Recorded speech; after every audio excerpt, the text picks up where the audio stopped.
एक खूबसूरत जवान लड़की थाने में जाती है और वहां जाकर दरोगा साहब से उनकी शिकायत लिखने के लिए कहने लगती है। जैसे ही दरोगा साहब शिकायत के बारे में सुनते हैं तो उन्हें पता चलता है कि यह लड़की तो कम्युनिटी डिप्टी के आदमियों के खिलाफ शिकायत लिखवाना चाहते हैं। इसी वजह से पहले तो वह उनसे प्यार से वहां से जाने के लिए कहने लगते हैं, लेकिन खूबसूरत लड़की बार बार शिकायत लिखने के लिए कहती है तो दरोगा साहब हवलदार से बोलकर लड़की को धक्का देकर वहां से बाहर निकलवा देते हैं। खूबसूरत लड़की यह सब देखकर पूरी तरह से मायूस हो जाती है और बाहर बैठकर उसकी आंखों से आंसू टपकने लगते हैं। लेकिन तभी अचानक से उसे याद आता है कि उसके पास फोन है और उसमें उसके भाई का नंबर भी है।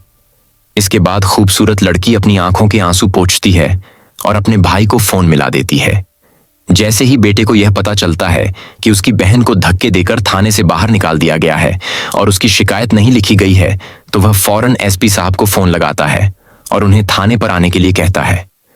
इधर भाई भी वहां पहुंच जाता है और थोड़ी ही देर में थाने पर बड़े बड़े अधिकारियों की भीड़ लग जाती है। आखिर कौन थी यह खूबसूरत लड़की और उसका भाई वह क्या करता था, जिस वजह से इतने बड़े अधिकारी थाने पर आ गए थे, और क्या हुआ?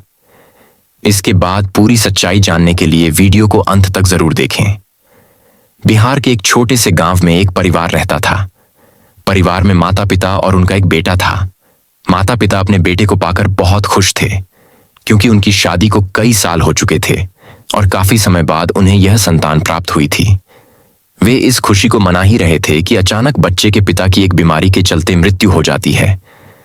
इसके बाद मां अपने बच्चे की देखभाल के लिए अकेली रह जाती है। करीना देवी अपने बेटे का पालन पोषण करने के लिए दिन रात मेहनत करने लगती है। उनके बेटे का नाम विशाल था। विशाल अपनी मां की कठिनाइयों को देखते हुए बड़ा हुआ था। जब उसने स्कूली शिक्षा पूरी कर ली तो उसने ठान लिया कि वह पढ़ाई करके एक बड़ा मुकाम हासिल करेगा ताकि उसकी मां को और मेहनत ना करनी पड़े। इसी वजह से विशाल पढ़ाई में भी बहुत होशियार था। स्कूली पढ़ाई के बाद उसने ग्रेजुएशन पूरी की और फिर बड़े अधिकारी बनने के लिए कड़ी मेहनत करने लगा। आखिरकार उसकी मेहनत रंग लाई और वह डीएम जिला मजिस्ट्रेट बन गया। जैसे ही विशाल डीएम बनता है तो वह अपनी मां रबीना देवी से कहता है, मां, अब तक तुमने बहुत दुख झेले हैं, लेकिन अब तुम्हें कोई परेशानी नहीं होगी। तुम्हारा बेटा एक बड़ा अधिकारी बन गया है और यह सब तुम्हारी मेहनत की वजह से संभव हो पाया है। अब तुम आराम से घर में रहो, कोई भी समस्या नहीं होगी। मां अपने बेटे की कामयाबी देखकर बहुत खुश होती है और कहती है, बेटा, यह बहुत अच्छी बात है। अगर तू ऐसा चाहता है तो मैं घर में आराम करूंगी, कोई परेशानी नहीं है। इसके बाद विशाल अपनी ट्रेनिंग पूरी करता है और फिर जब उसकी पोस्टिंग हो जाती है तो वह अपनी मां को भी अपने साथ ले जाता है। जहां भी उसकी ड्यूटी लगती वह अपनी मां को साथ रखता। अब विशाल जवान और पढ़ा लिखा हो चुका था, लेकिन अभी तक उसकी शादी नहीं हुई थी। इस वजह से उसकी मां उसकी शादी की चिंता करने लगती है और कहती है, बेटा, अब तुम्हें शादी कर लेनी चाहिए।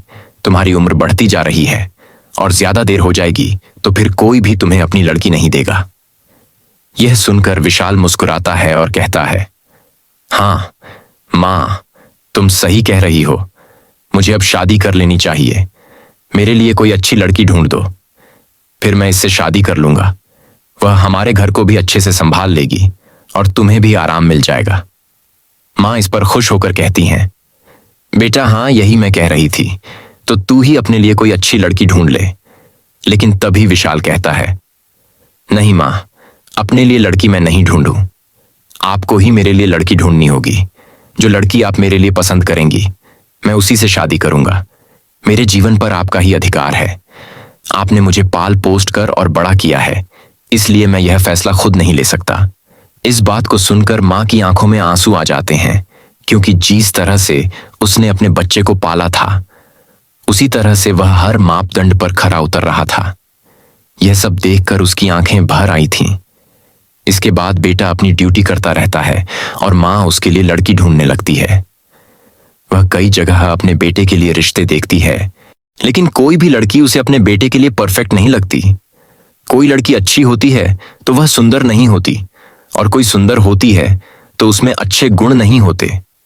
ऐसा करते करते काफी दिन बीत जाते हैं, लेकिन अभी तक विशाल के लिए उसे एक अच्छी पत्नी नहीं मिली थी। वह अपनी बहू की तलाश इधर उधर जारी रखती है। जो मां रवीना देवी होती है वह अपने बेटे की कहीं भी पोजीशन का फायदा नहीं उठाती है। वह अक्सर खुद ही जाकर मार्केट से अपने लिए सब्जियां और बाकी सामान खरीदती है। किसी भी चीज के लिए वह नौकर को नहीं भेजती।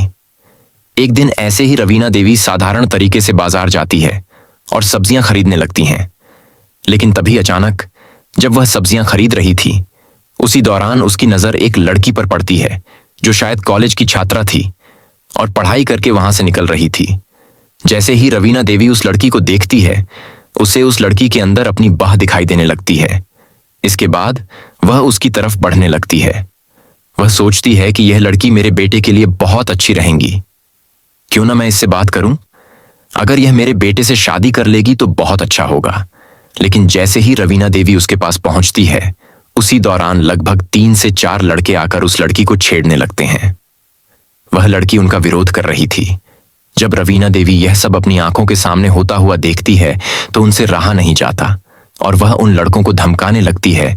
जब वह उन लड़कों को धमका है तो वे लड़के फिलहाल तो वहां से चले जाते हैं, लेकिन जाते जाते लड़की से कह देते हैं, कोई बात नहीं, आज तो इस बुढ़िया की वजह से हम तुम्हें छोड़ कर जा रहे हैं। यह बुढ़िया है, इसीलिए इस पर हाथ उठाना हमें ठीक नहीं लगता, लेकिन कल देखते हैं कल तुम्हें हमसे कौन बचाएगा। ऐसा कहकर वे लड़के वहां से चले जाते हैं। इसके बाद रवीना देवी उस लड़की को संभालने लगी है और पूछती है, बेटी ये लोग कौन थे और तुमसे इस तरह से बात क्यों कर रहे थे? इसके बाद जो लड़की होती है, जिसका नाम नेहा होता है, वह रवीना देवी को बताती है, माँ जी ये लोग यहाँ के लोकल गुंडे हैं और ये बार बार हम लड़कियों को परेशान करते हैं।